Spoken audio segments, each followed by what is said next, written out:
جب وہ جھیل پر واپس پہنچے تو وہاں سے سب لوگ جا چکے تھے، ایک شخص بھی وہاں موجود نہ تھا۔ البتہ جھیل کے دوسرے کنارے پر ایک چھوٹا سا سرخ خیمہ ضرور نظر آ رہا تھا۔ ساحل عمر نے اس کی طرف اشارہ کر کے پوچھا، اس خیمے میں کون ہے؟ چند لمحوں تک جب کوئی جواب نہ آیا تو اس کا دل زور زور سے دھڑکنے لگا۔ اس نے فوراً اپنے دائیں بائیں پیچھے دیکھا، بازغر کا کہیں پتہ نہ تھا۔ ساحل عمر کے ہوش اڑ گئے۔ اب واپسی کا وقت نہیں رہا تھا، ساری جیپیں واپس جا چکی ہوں گی۔ سامنے ایک خیمہ تھا اور وہ تھا۔ ابھی تھوڑا سا اجالا باقی تھا۔ وہ دھڑکتے دل کے ساتھ اس خیمے کی طرف بڑھنے لگا۔ بازغر کے اچانک اس طرح غائب ہو جانے پر ساحل عمر کو شدید غصہ تھا۔ دوپہر کو بھی اس نے یہی کیا تھا۔ ساحل عمر کسی نظارے میں محو ہوا تو بازغر اس کے برابر سے غائب ہو گیا۔ خیر وہ تو دن کا وقت تھا، کسی نہ کسی طرح وہ یہاں سے واپس چلا جاتا، لیکن اس وقت تو اس کی کیفیت ایسی تھی جیسے اس کے ہاتھ پاؤں باندھ کر کسی اندھے کنویں میں پھینک دیا گیا ہو۔ واپسی کے تمام راستے بند ہو چکے تھے۔ اسے ہر قیمت پر رات گزارنی تھی۔ اب وہ رات کیسے گزرے گی، اس کے بارے میں اسے کوئی اندازہ نہیں تھا۔ اب وہ اس خیمے کے نزدیک پہنچ چکا تھا۔ یہ سرخ رنگ کا خیمہ چھوٹا سا تھا، اتنا چھوٹا کہ اس میں ایک دو آدمیوں سے زائد کی گنجائش نہ نکلتی۔ خیمے کے دروازے پر پردہ پڑا ہوا تھا۔ وہ خیمے کے نزدیک پہنچ کر رک گیا۔ ایک مرتبہ اس نے چاروں طرف نگاہ دوڑا کر بازغر کو تلاش کیا۔ بازغر کا دور تک پتہ نہ تھا۔ اندھیرا تیزی سے پھیل رہا تھا۔ دور پہاڑوں کی برف پوش چوٹیوں پر سنہری دھوپ سنولا جا رہی تھی۔ اس نے اندھیرا بڑھتے دیکھ کر گھبرا کر سوچا، کیا کرے؟ پردہ اٹھا کر خیمے میں جھانکے یا آواز دے کر معلوم کرے کہ خیمے میں کون ہے؟ اس نے آواز دینا ہی مناسب سمجھا۔ اندر کوئی ہے کیا؟ ساحل عمر نے جھک کر آواز لگائی۔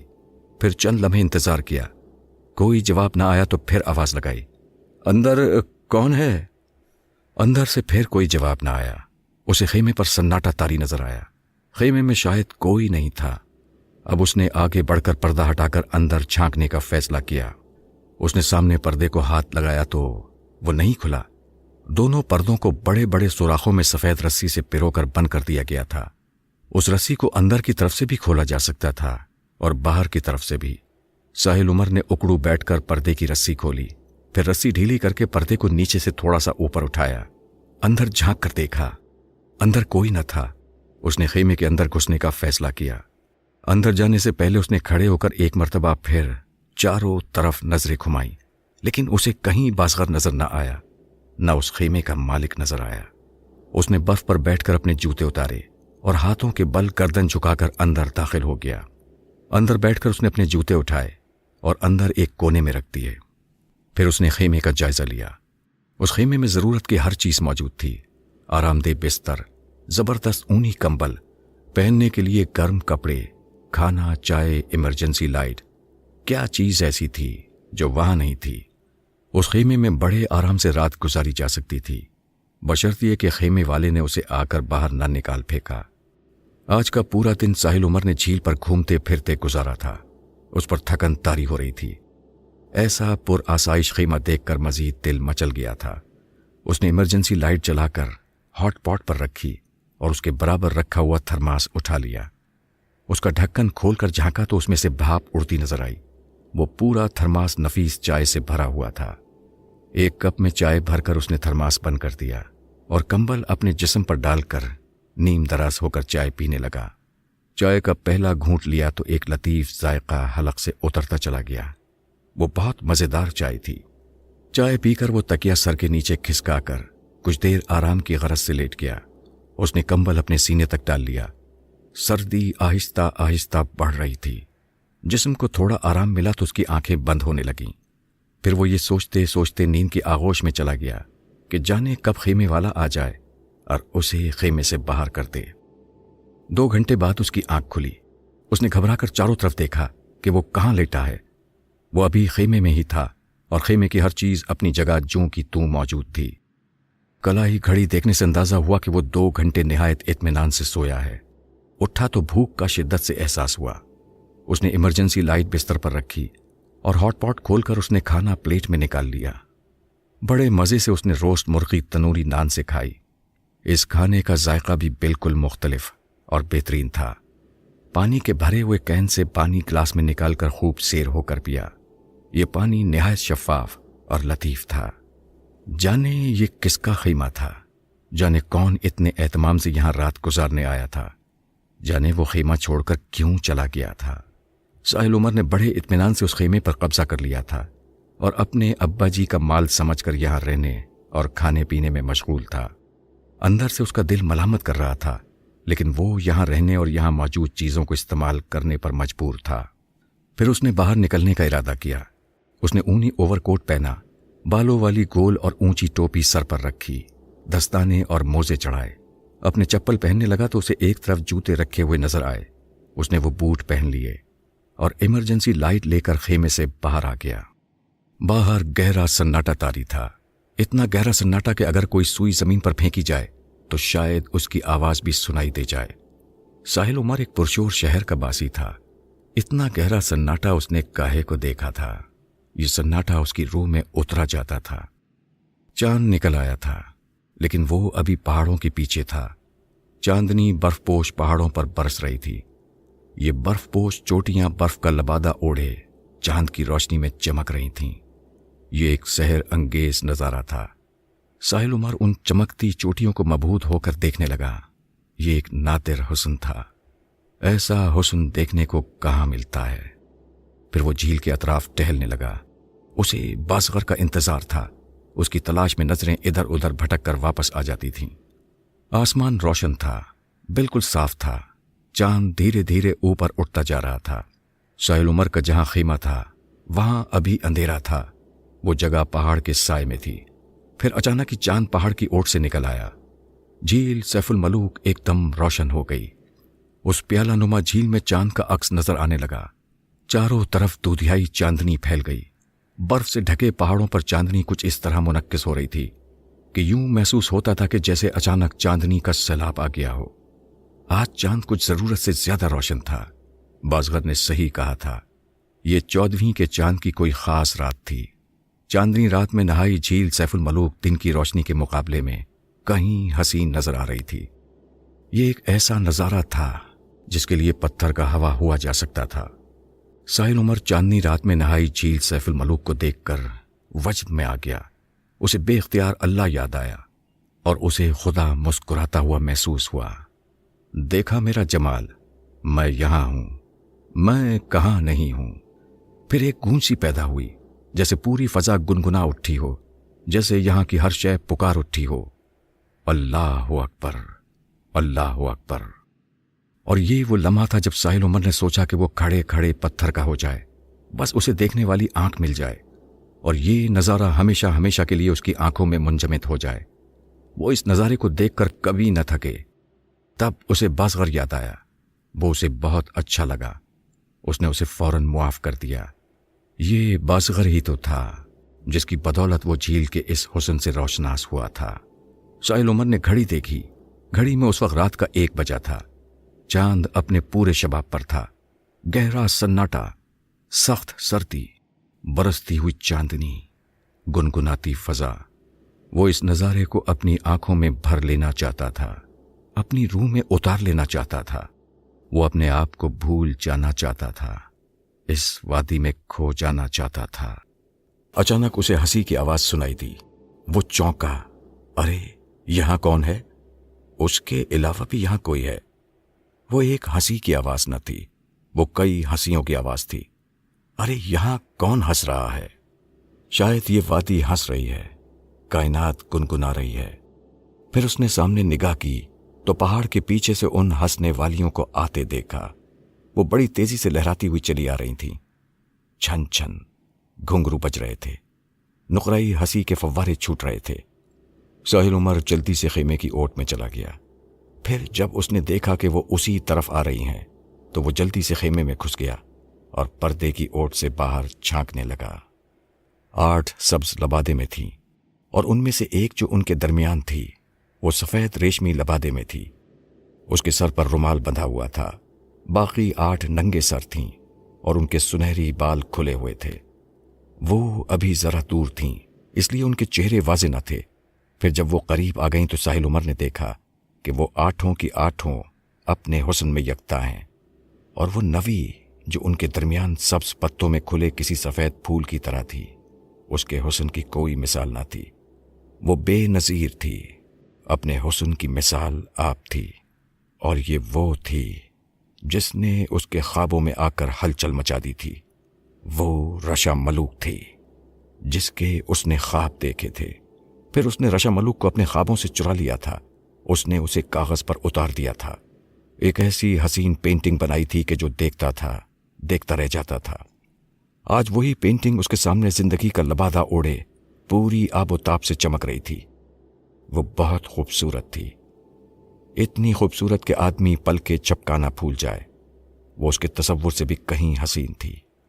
اس کا بے اختیار جی چاہا کہ وہ خیمے سے باہر نکل کر اس کے سامنے آ جائے اور کہے، دیکھو میں ہوں ساحل عمر، جس کے خوابوں میں آ کر تم نے قیامت مچا دی تھی، کیا تم مجھے پہچانتی ہو؟ لیکن اس نے ایسا نہ کیا، اپنے دل کو سنبھال لیا، باہر جانے سے رک گیا۔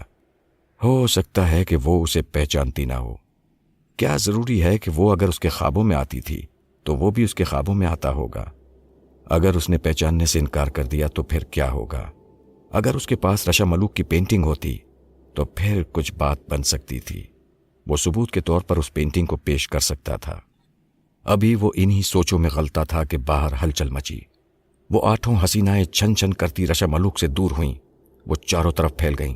انہوں نے اپنے نازک ہاتھوں کے پیالے بنا کر منہ پر رکھے اور مترنم آواز میں اعلان کرنے لگیں، یہاں کون ہے؟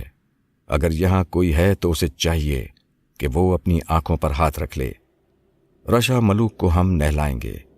اگر کسی نے دیکھنے کی کوشش کی تو اس کی آنکھیں جاتی رہیں گی۔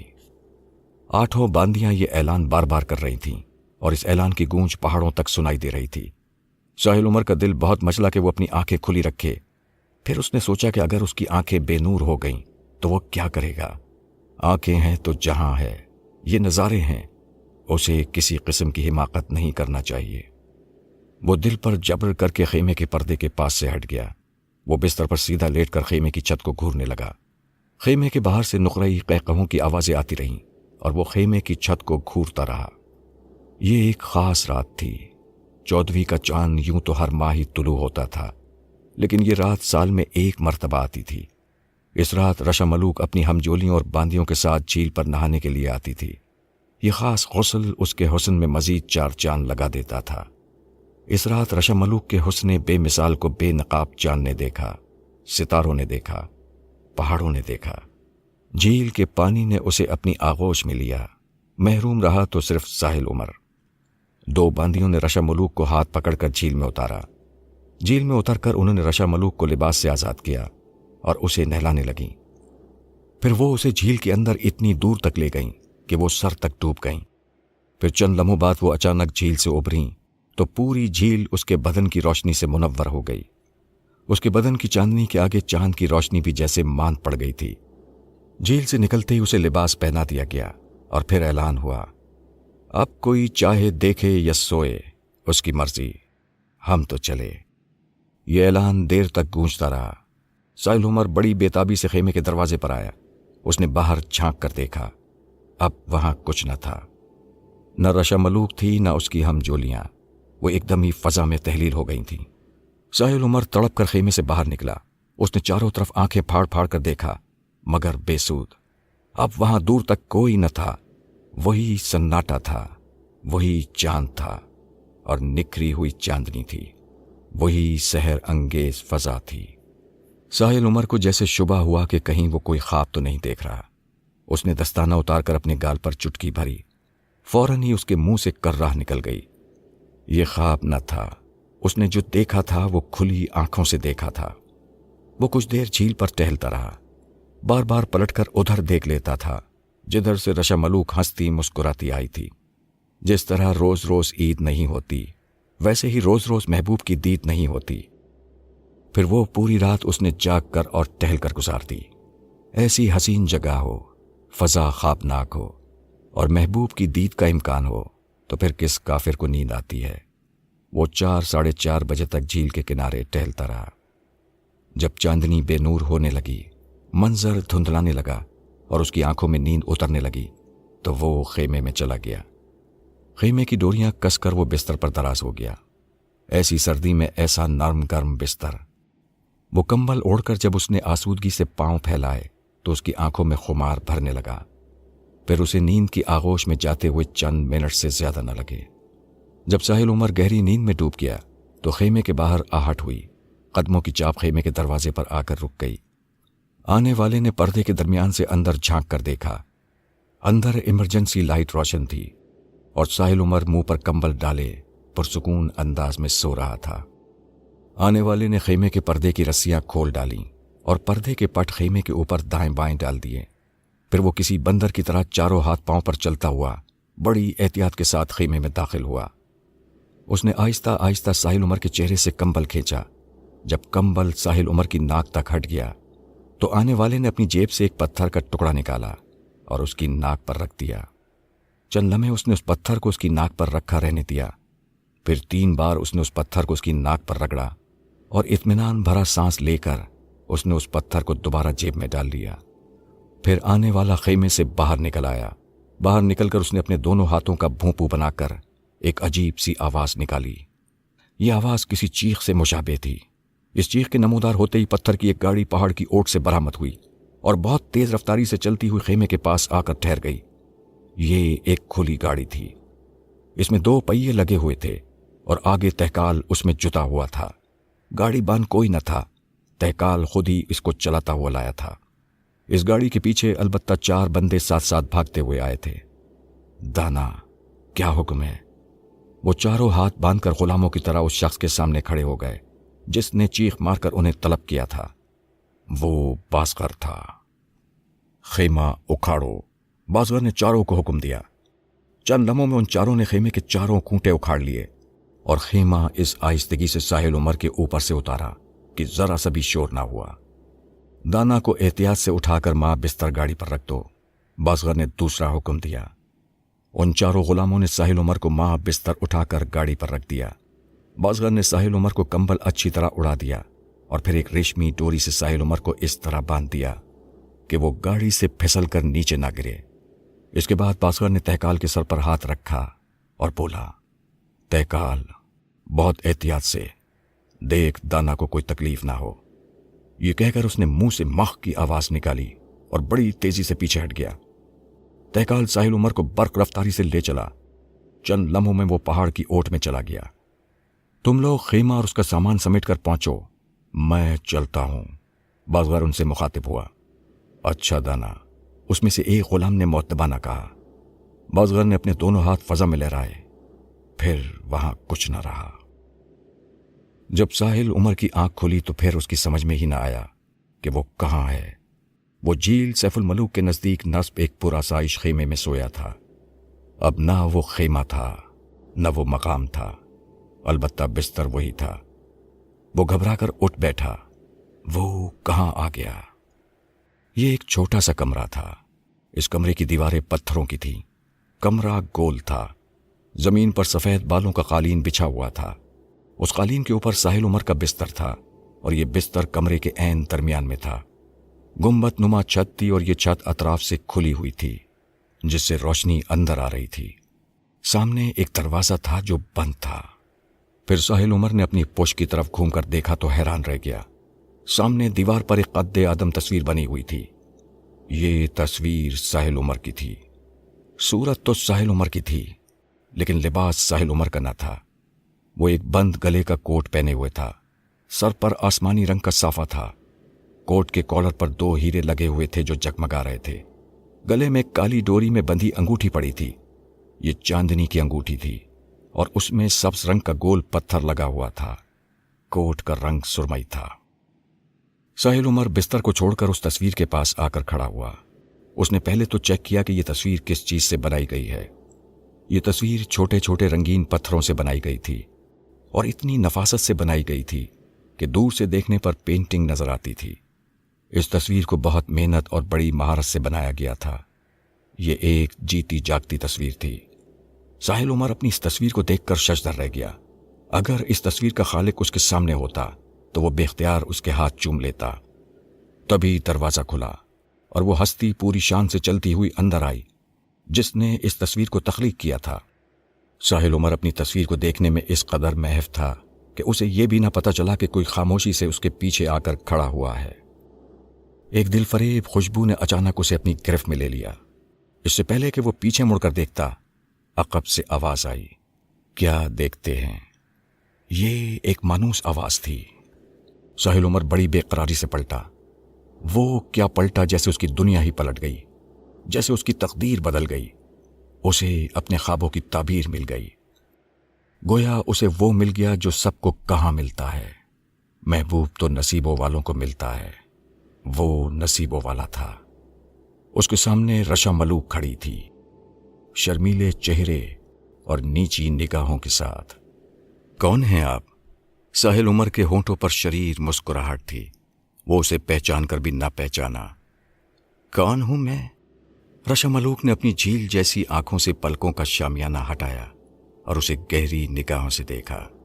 میں وہ ہوں جس کے آپ خواب دیکھتے تھے۔ کیا یہ خواب میں نے اکیلے دیکھے تھے؟ ساحل عمر نے مڑ کر اپنی تصویر کو دیکھا اور رشا ملوک کے چہرے پر مائنے خیز نگاہیں ڈالیں۔ نہیں، اس جرم میں برابر کی شریک ہوں۔ یہ کہہ کر وہ شرم سے گلنار ہو گئی۔ یہ میں ہوں؟ ساحل عمر نے اپنی تصویر کی طرف اشارہ کیا۔ اس کی آنکھوں میں سوال تھا۔ آپ کو کوئی شبہ ہے؟ میں اتنا اچھا تو نہیں، ساحل عمر نے سادگی سے کہا۔ تصویر کی برائی کرنا چاہتے ہیں؟ رشا ملوک نے اس بات کو کسی اور زاویے سے پرکھا۔ اتنی اچھی تصویر کی کون برائی کر سکتا ہے؟ یہ کس نے بنائی ہے؟ میں نے، رشا ملوک نے شرمیلی مسکراہٹ کے ساتھ کہا۔ رشا ملوک نے؟ تم نے؟ واقعی؟ وہ بہت حیران ہوا۔ ہاں، واقعی میں نے بنائی ہے۔ یہ تصویر پتھروں کے ٹکڑوں سے بنائی گئی ہے۔ اس فن کا نام تبزہ ہے۔ اس فن کو میں نے بابا سائق سے سیکھا، رشا ملوک نے خوش ہو کر بتایا۔ بہت عمدہ۔ یہ ایک شاہکار تصویر ہے اور اصل سے کہیں بہتر ہے، ساحل عمر ہنس کر بولا۔ کوئی چیز اصل سے کبھی بہتر نہیں ہو سکتی، رشا ملوک نے بڑی سنجیدگی سے کہا۔ ایک بات پوچھوں؟ ساحل عمر نے اپنے بستر سے کمبل ہٹا کر ایک طرف رکھ دیا اور تکیہ ٹھیک کر کے اس نے رشا ملوک کو بستر پر بیٹھنے کا اشارہ کیا۔ وہ تکیوں سے ٹیک لگا کر بڑے شاہانہ انداز میں بیٹھ گئی۔ پھر اس نے ساحل عمر سے کہا، آپ بھی بیٹھ جائیں۔ ساحل عمر اس کے سامنے دوزانو ہو کر بستر کے ایک کنارے پر بیٹھ گیا۔ آپ کچھ پوچھ رہے تھے؟ ہاں، میں یہ پوچھنا چاہ رہا تھا کہ میری تصویر تم تک کیسے پہنچی۔ میرا مطلب ہے یہ تصویر تم نے میری کس تصویر کو دیکھ کر بنائی، اور وہ تصویر تم نے کہاں سے حاصل کی؟ میں نے یہ تصویر کسی اور تصویر کو دیکھ کر نہیں بنائی، یہ صورت میرے خوابوں نے تراشی ہے۔ میں سمجھا نہیں، ساحل عمر نے اس کی بات کو شاعری جانا۔ یہ بات خیر اتنی مشکل بھی نہیں، رشا ملوک نے اپنی بڑی بڑی آنکھوں سے اسے گھورا۔ میں سمجھاتی ہوں۔ اصل میں بات یہ ہے کہ اس بستی میں جب کوئی لڑکی جوانی کی دہلیز پر قدم رکھتی ہے تو اس خوشی کی رات میں اس کی ماں اس کو کہتی ہے کہ اپنے لیے مور تلاش کرو۔ ہماری بستی میں زندگی کا ساتھی تلاش کرنے کی پوری آزادی ہے، اور یہ آزادی صرف یہاں لڑکی کو ہے۔ لڑکی اپنے لیے مور کا انتخاب کرتی ہے۔ یہاں ہر چھٹے مہینے شادی کا جشن منایا جاتا ہے۔ جتنی لڑکیاں اپنے موروں کا انتخاب کر چکی ہوتی ہیں، وہ اس جشن میں ان کا ہاتھ پکڑ کر آتی ہیں، اور اس طرح ان کی شادی ہو جاتی ہے۔ یہاں انتخاب پر کوئی قید نہیں۔ یہ لڑکی پر منحصر ہے کہ وہ جتنی جلد چاہے اپنے مور کا انتخاب کر لے۔ یہاں انتخاب پر کوئی پابندی ہے اور نہ وقت کی کوئی قید، جسے چاہو اور جب چاہو منتخب کرو۔ خیر، میں اپنی بستی کی اس رسم سے واقف تھی۔ مجھے معلوم تھا کہ یہ رات مجھ پر بھی آئے گی، جب میری ماں مجھے مور تلاش کرنے کا مشورہ دے گی۔ جوں جوں میری عمر سن بلوغت کی طرف بڑھ رہی تھی اور مشورے کی رات نزدیک آتی جا رہی تھی، توں میری پریشانی بڑھتی جا رہی تھی، کیونکہ میرے خوابوں میں جو بسا ہوا تھا ایسا پوری بستی میں کوئی نہ تھا۔ یہ ٹھیک ہے کہ یہاں انتخاب کے سلسلے میں کوئی قید نہیں، پھر بھی لڑکیاں مشورے کی رات آتے ہی اپنے لیے مور تلاش کر لیتی ہیں اور پہلے ہی جشن میں شریک ہو کر شادی کر لیتی ہیں۔ یہی بات اچھی سمجھی جاتی ہے، لیکن میری مشکل پسند طبیعت نے مجھے مشکل میں ڈال دیا۔ میں نے طے کر لیا کہ چاہے کتنا ہی وقت لگ جائے، میں اپنے لیے ایسے مور کا انتخاب کروں گی جو اپنی مثال آپ ہوگا۔ جب لگن سچی ہو تو راستے خود بخود کھلنے لگتے ہیں۔ پھر اس رات جب میں چاند پر نظر جمائے اپنے مور کے تصور میں کھوئی تھی تو ایک شبی ابری، پھر وہ شبی واضح ہوتی گئی، میں آپ کے خواب دیکھنے لگی، آپ کو خواب میں دیکھنے لگی۔ پھر میں نے بابا سائق سے اپنی مشکل بیان کی۔ بابا نے ایک عمل بتایا، وہ عمل کر کے سوئی تو آپ واضح طور پر میرے سامنے آ گئے۔ پھر میں نے آپ کا چہرہ بنانا شروع کیا، اس کے بعد آپ میرے خوابوں میں آتے گئے اور میں آپ کی صورت کو پتھروں کی ٹکڑوں میں ڈھالتی گئی۔ میں نے آپ کو اپنی پسند کا لباس پہنایا۔ بالآخر شب و روز کی محنت رنگ لے آئی اور میں آپ کی تصویر بنانے میں کامیاب ہو گئی۔ ساحل عمر بڑی محویت سے اس کی بات سن رہا تھا، ساتھ ہی اس کی نظریں اس کے چہرے کے دلاویز نقوش پر جمی تھیں۔ اسے اپنے آپ پر بڑا فخر ہو رہا تھا کہ ایک حسین ترین لڑکی کا وہ آئیڈیل تھا، اس کے خوابوں میں بستا تھا، کچھ اس انداز سے کہ اس نے اس کے نقوش پتھر کی دیوار پر پتھروں میں ڈال لیے۔ میرا شوق دیکھ، میرا شوق کا حصول دیکھ۔ پھر کیا ہوا؟ ساحل عمر نے اسے خاموشی اختیار کرتے دیکھ کر پوچھا۔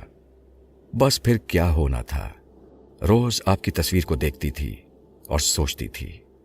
رشا ملوک بولی۔ کیا سوچتی تھی؟ اس نے پوچھا۔